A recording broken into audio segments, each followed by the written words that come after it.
Salam Ika Lemhanas. Dalam program Sirikandi Indonesia, Ika Lemhanas TV akan mengangkat tema perempuan yang akrab dengan mayat. Mendengar judulnya saja kita tentu saja sudah merinding. Tentu bukan masalah mistis yang akan kita bahas di sini. Akrab dengan mayat? Ya, tentu saja karena Sirikandi Indonesia kali ini adalah seorang dokter forensik. Bisa kita sebut sebagai Sirikandi Forensik Indonesia. Tugasnya untuk mengidentifikasi korban dengan cara otopsi untuk memecahkan teka-teki sebuah kasus pembunuhan atau penyebab kematian seseorang yang tidak wajar. Dan telah hadir bersama saya Kombes Polisi Dr. Sumi Hasri Purwanti DFM, spesialis forensik. Dialah polisi wanita pertama dan satu-satunya di Asia yang menyandang gelar dokter forensik.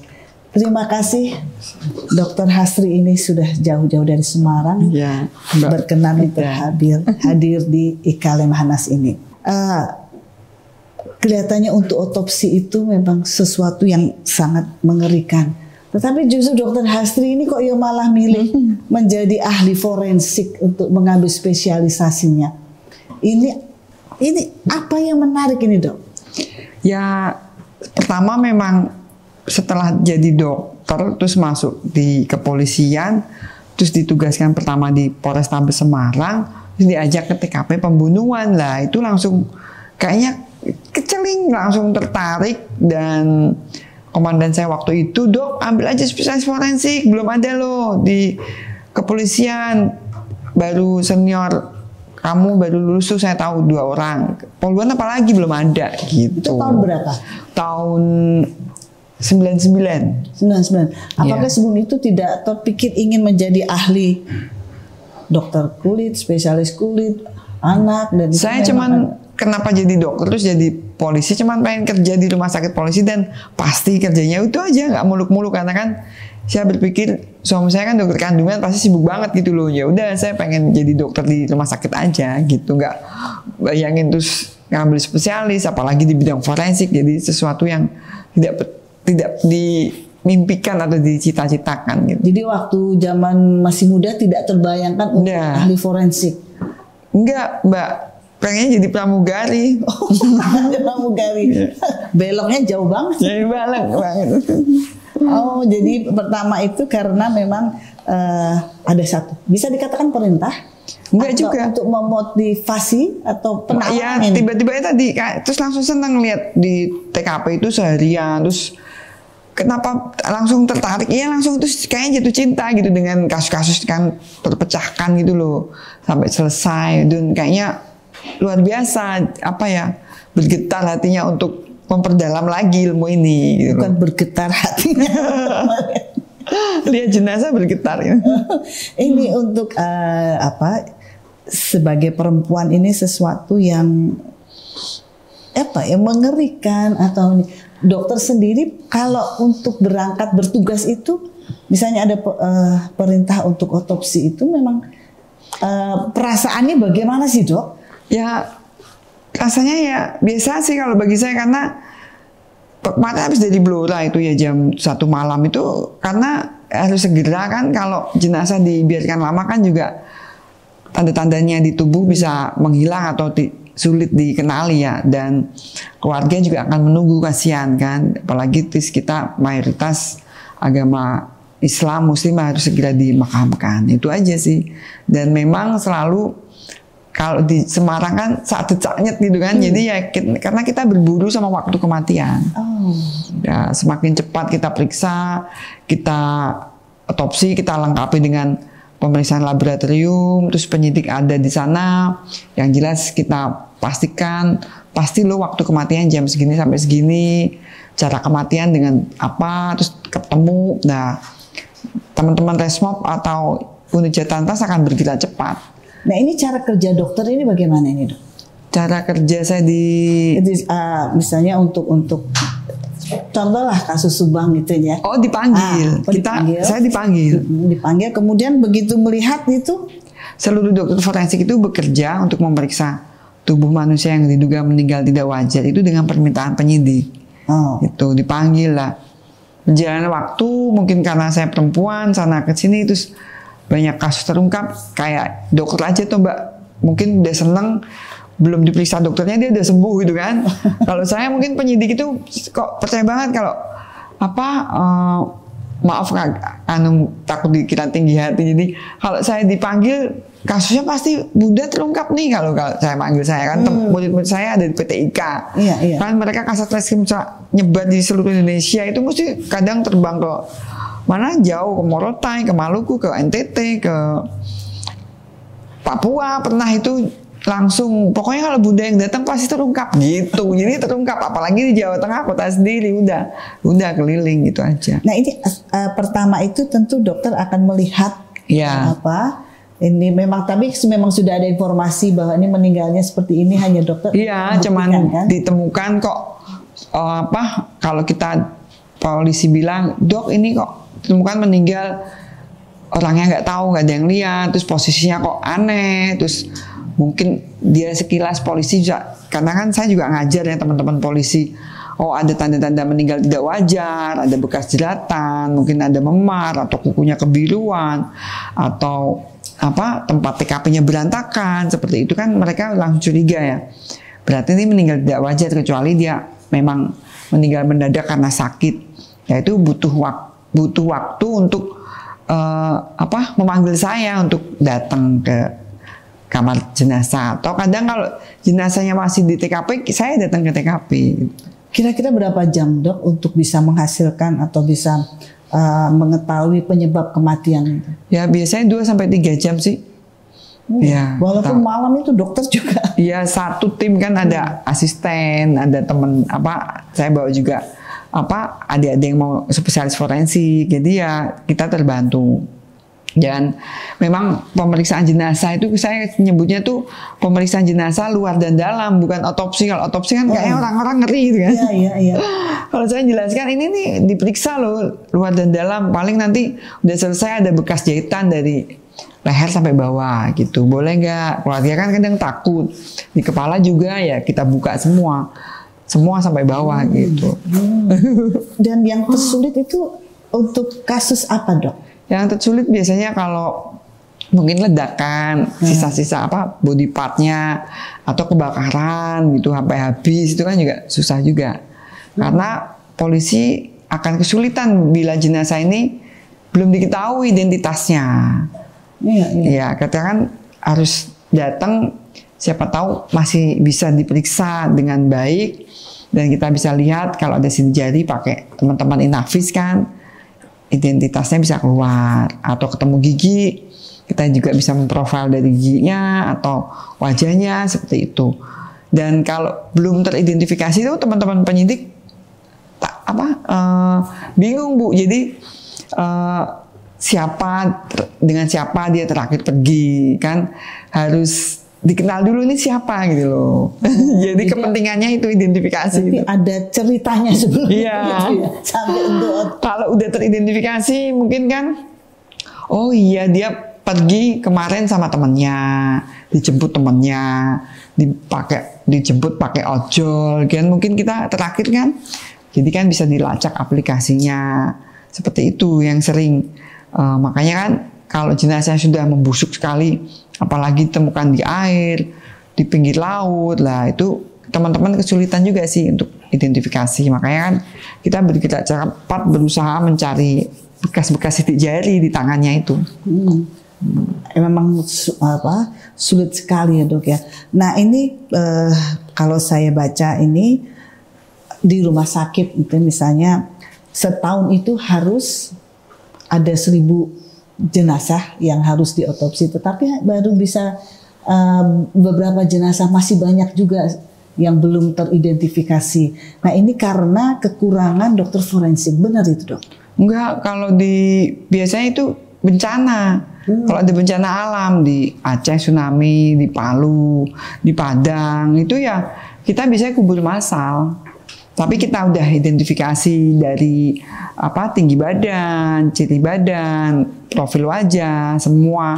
Sampai sekarang bisa kita ambil lagi dari golongan darah sampai sampel DNA-nya. Siapa tahu ada keluarga nyari, kita tinggal cocokkan. Kalau di rumah sakit tuh jarang sekali untuk proses identifikasi karena korban bencana, karena enggak keadaan jenazahnya kan banyak sekali. Kalau di Rumah Sakit Keramat Jati ini sering dijadikan pusat identifikasi. Kalau ya jenazah dari sekitarnya kan, misalnya kemarin pesawat Sriwijaya, terus Sukhoi waktu itu ya, karena jenazahnya kan datangnya enggak sekaligus. Iya kan? Tergantung dapatnya teman-teman Basarnas dari TKP kan gitu. Bisa kalau dokter dulu istilahnya menjahit ya dok ya? Menjahit ya, body partnya dijahit, digatuk-gatuk kayak pasal. Waduh, itu memerlukan keberanian dan mental baja ini dok. Sebenarnya sih mungkin sama aja karena udah biasa dan kita tujuannya untuk membantu korban ya. Kalau diketahui dia siapa kan keluarga yang menunggu tuh senang kan. Oh iya betul keluarga saya jadi korban. Kalau tidak ditemukan terus belum teridentifikasi juga mereka kan sedih. Itu aja, kita jadi nggak mikirin harus mental kuat, harus takut ya enggak. Cuman tujuannya untuk ini menolong gitu. Iya. Itu aja. Tapi banyak juga keluarga dari korban justru tidak mau kalau jenazah itu diotopsi. Iya betul Mbak. Tapi mungkin sekarang karena saya sering edukasi ya di medsos, di YouTube, dan ini sangat diperlukan oleh teman-teman penyidik untuk otopsi. Kalau bisa jangan dihalang-halangi. Semakin cepat semakin baik gitu. Karena kalau ada orang meninggal tidak wajar itu, kita hanya berpikir apakah dia korban pembunuhan, bunuh diri, atau kecelakaan. Udah itu aja. Tinggal bagaimana kita mengidentifikasi dia dan kenapa gitu kan. Jadi di kedokteran forensik sih seperti itu. Iya, ada pendapat di masyarakat. Kenapa tidak mau diotopsi? Karena katanya jenazah itu harus ada di dedel duel gitu. Betul nggak itu? Kemudian nanti kembalinya nggak utuh gitu. Enggak, kita tetap seperti teman-teman mungkin spesialis lain ya, bedah jantung, bedah digestif atau bedah genital itu dibuka, diperiksa ya dikembalikan di posisi semula. Udah seperti itu, teman-teman forensik di seluruh dunia seperti itu. Jadi nggak ada yang kekhawatiran keluarga itu bisa kita informasikan bahwa walaupun diotopsi tetapi itu akan kembali seperti semula. Betul, dan memang walaupun itu jenazah tapi kan itu tetap harus kita hormati gitu. Iya. Ya tetap seperti itu. Jadi maka saya sering sosialisasi kalau jenazah itu akan kembali utuh gitu seperti semula. Tidak mungkin ada yang hilang. Kadang kalau nggak percaya dengan izin penyidik, ayo monggo ikut otopsi. Tapi kalau pingsan ya tanggung sendiri. Gitu ya. Iya, mungkin ngeri juga sebelum masuk ke ruang otopsi sudah takut. Dokter nggak takut itu dok? Kan banyak, ada teman, ada staf, ada asisten gitu. Kalau kemudian ketemu dengan jenazah yang harus diotopsi dan itu sungguh-sungguh sulit, itu bagaimana ini dok? Ya, saya percaya sampai sekarang di kedokteran forensik saya, Astri ya, kerja selalu ada kemudahan dan kejahatan tidak ada yang sempurna. Makanya memeriksa dengan baik dan teliti, pasti ketemu dengan seksama. Ya dari waktu kita kan mencarinya itu waktu kematian, cara kematian, mekanisme kematian, dan terakhir sebab kematian. Oh itu yang harus diketahui untuk awalnya supaya mengetahui bahwa ini jenazah yang harus diotopsi ini. Dok, ini kan di Indonesia ini masih sedikit sekali dokter forensik ya, terutama untuk perempuan ini. Sekarang jumlahnya sudah ada berapa ini dok kira-kira? Sekitar 50 orang tersebar sih di perguruan tinggi ya. Kalau di kepolisian kan sudah ada beberapa junior saya poluan di Bali, di Jakarta juga ada, di Semarang juga ada, di Jogja.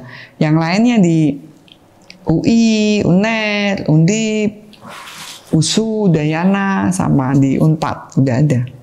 Nah ini kalau dilihat luasnya Indonesia ini ada 34 provinsi, ada 514 kabupaten kota, bahkan lebih dari 80 untuk kelurahan gitu. Iya. Sedangkan dokternya sedikit ini dok. apa mungkin Dr. Hastri mempunyai himbauan atau bagaimana menginspirasi mereka supaya mau, ini sangat penting karena ini kan juga untuk kepentingan penegakan hukum. Iya. Ya apalagi selain kita dokter forensik, selain otopsi kita juga memeriksa korban-korban hidup khususnya kekerasan. Bahkan sekarang banyak lagi korban kekerasan seksual pada perempuan dan anak, dan memang diharapkan teman-teman kita sejawat dokter forensik yang mempunyai keahlian untuk memeriksa korban-korban ini, karena hasil pemeriksaan ini dituangkan di visum et repertum. Visum ini yang dibawa ke pengadilan, dan kalau kurang baik biasanya kita dipanggil atau dimintain keterangan ahli. Kalau dokter di luar spesialis forensik itu kadang takut atau nggak enak kita dipanggil ke polisi atau di pengadilan, udah ya, makanya kita dokter forensik udah dipersiapkan itu. Dan untuk rekan-rekan sejawat yang masih dokter umum ya saya harapkan ya sudah ambil aja spesialis forensik biar kita semakin ringan kerjanya. Iya, karena atau kecuali pemerintah memberi jasa lebih khusus spesialis forensik. Iya, masih ada beberapa pertanyaan tapi kita jeda sebentar saja.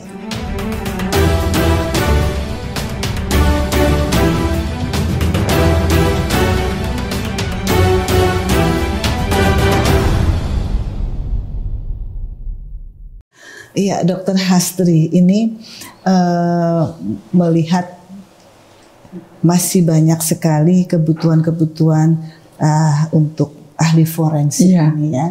Nah ini kalau kita lihat ini, kalau dokter lain itu memang ada segi komersialnya. Iya. Tapi kalau dokter forensik ini betul-betul pengabdian ini. Iya, nah biasanya. Ini apakah itu yang membuat minimnya peminat di spesialis forensik ini?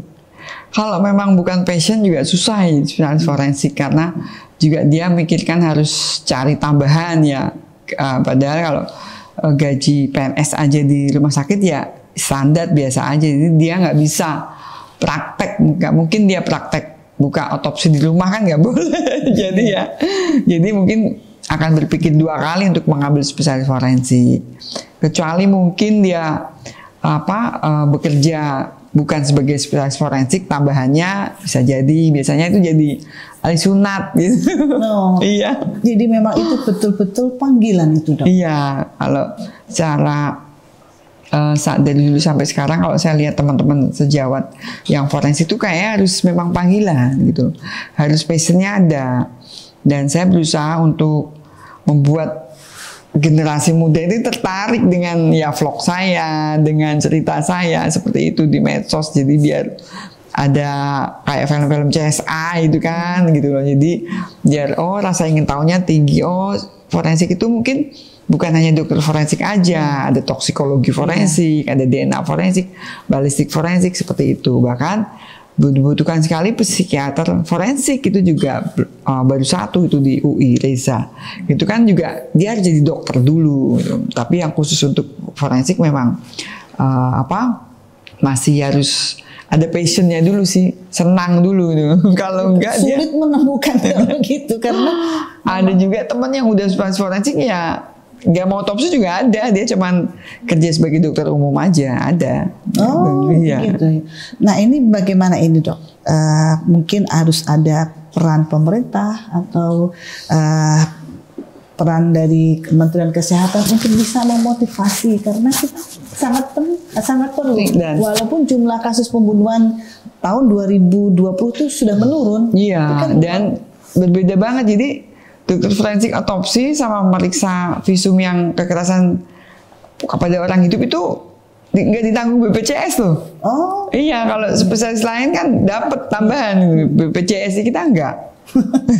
Harus kecap padahal ya. Untung yang COVID kemarin dapat ya dari pemerintah insentif ikatan dokter forensik yang mengurusi jenazah itu kan kita semua Mbak gitu. Jadi ya mungkin kita kan lagi memperjuangkan nih teman-teman di Persatuan Dokter Forensik Indonesia supaya tambahan-tambahan itu untuk kesejahteraan kita itu masuk ke BPJS. Iya. Kemudian kaitannya dokter forensik ini diperlukan untuk pengungkapan satu sebab kematian yang tidak wajar ini. Yeah. Nah, ini untuk seninya untuk meotopsi ini dok, ini perlu bagaimana ini? Karena banyak sekali awam yang ingin mengetahui. Saya sendiri pun ingin mengetahui. Pertama melihat, oh ini, kemudian disayat atau diapain itu? Ya kita pasti bawa jenazah dari TKP ke kamar jenazah ya. Ya kita harus lihat sumber migas, misalnya ada luka terbuka itu keluarnya darah dari mana, kok bisa seluruh tubuh. Tapi kalau saya belajar itu, misalnya curiga apapun, seluruh tubuh kita swab dulu, siapa tahu dia ada jejas, ada bekas apa, atau ketemu benda-benda asing di tubuhnya. Setelah itu baru kita bersihkan, ya terus kita buka dari leher sampai bawah. Berarti memang harus selalu dok ya, kita harus selalu belajar itu. Dari setiap kasus kematian itu kan berbeda-beda. Beda-beda, iya. Dan yang tidak wajar pun berbeda-beda pula. Beda-beda, kan? Bisa segera saya tahu sebabnya. Kadang ya susah gitu kan, tapi tetap kita minimal kasih informasi ke penyidik gitu loh. Kalau tahu aja waktu kematian untuk teman-teman penyidik mengejar alibi itu ya luar biasa. Jadi kasusnya ibaratnya cepat terungkap. Apalagi kalau susah, saya minta ke TKP, lihat tuh ada hubungannya nggak antara TKP dengan tubuh jenazah ini. Tuh. Oh. Tapi dokter juga pernah bercerita di media massa. Saya pun juga bisa berdialog gitu ya dok? Enggak, saya lewat mimpi atau ya kadang dikasih petunjuk aja gitu datang ya, tapi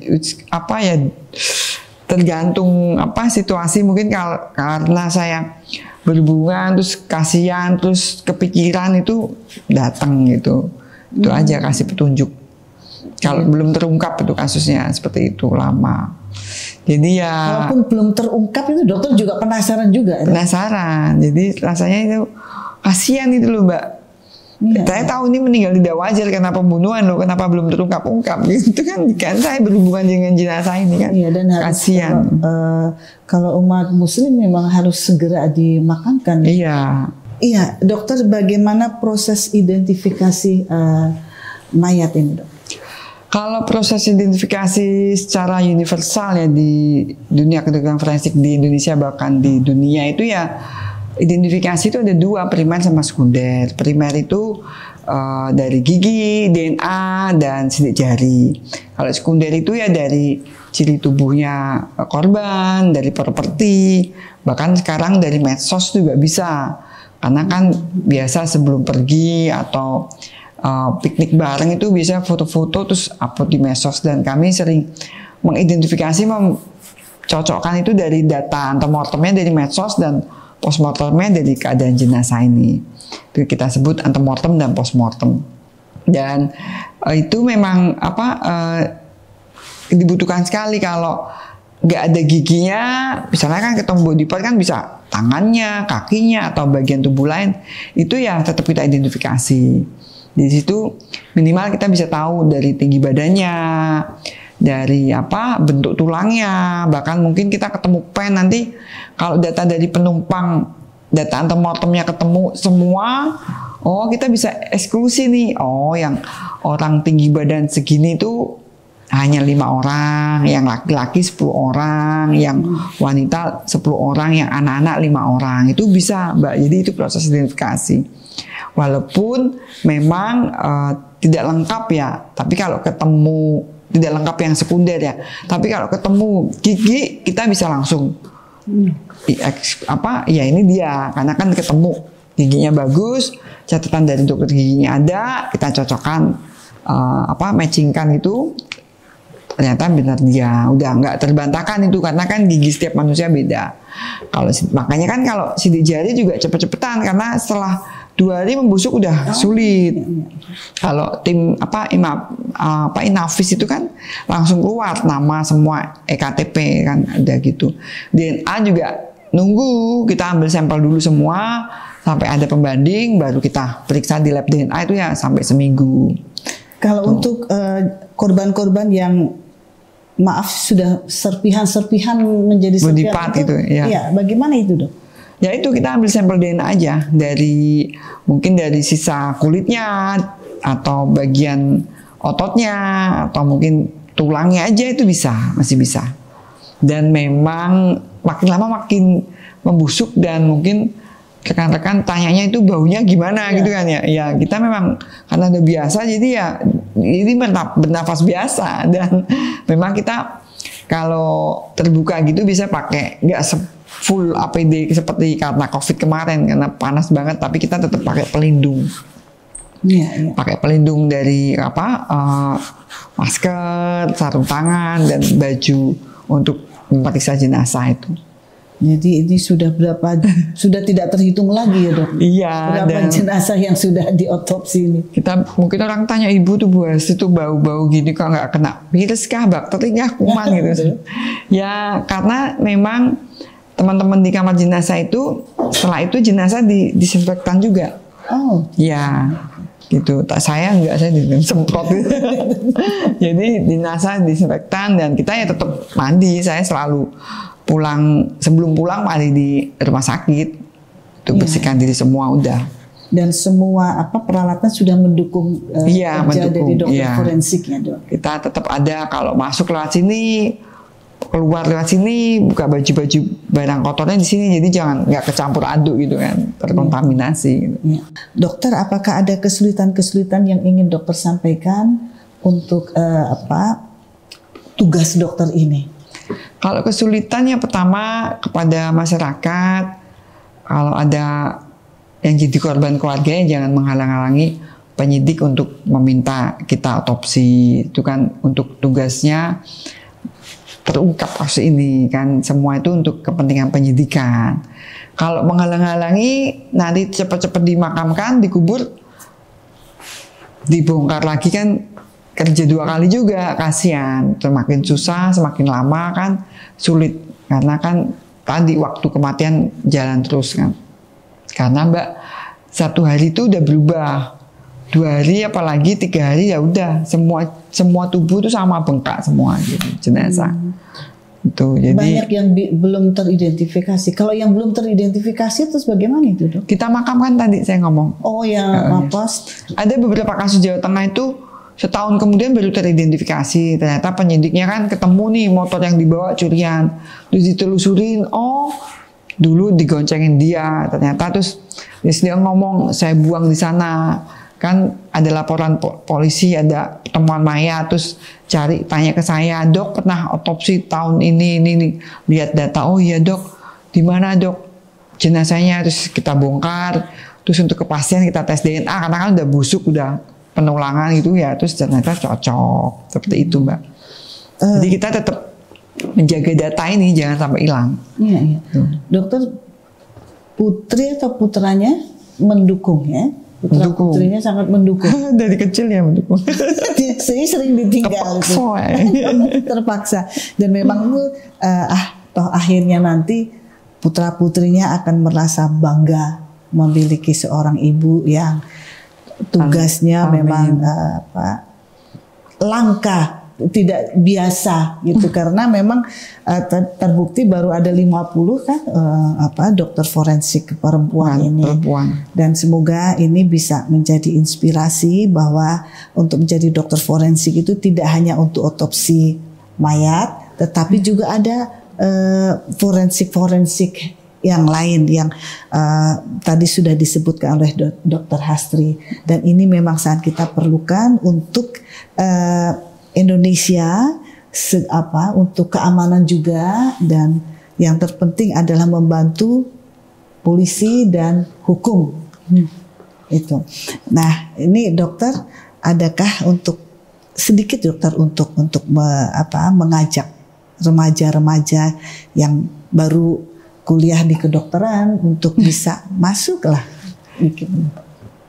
Ya untuk adik-adik yang calon dokter atau yang sudah jadi dokter tapi masih belum mengambil spesialis, secara pribadi saya harapkan ada yang meneruskan ya untuk menjadi spesialis forensik, karena kasus-kasus yang berhubungan dengan kedokteran forensik itu tambah banyak dan kita butuh expert dan kalian adik-adik untuk menjadi dokter forensik selanjutnya.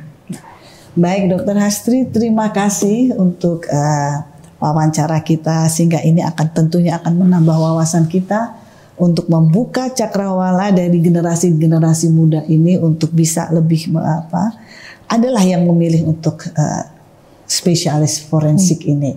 Dan demikian tadi pemirsa wawancara kita dengan Dokter Hastri, spesialis untuk forensik, dan ini adalah merupakan Sri Kandi Indonesia. Terima kasih. Salam Ika Lemhanas.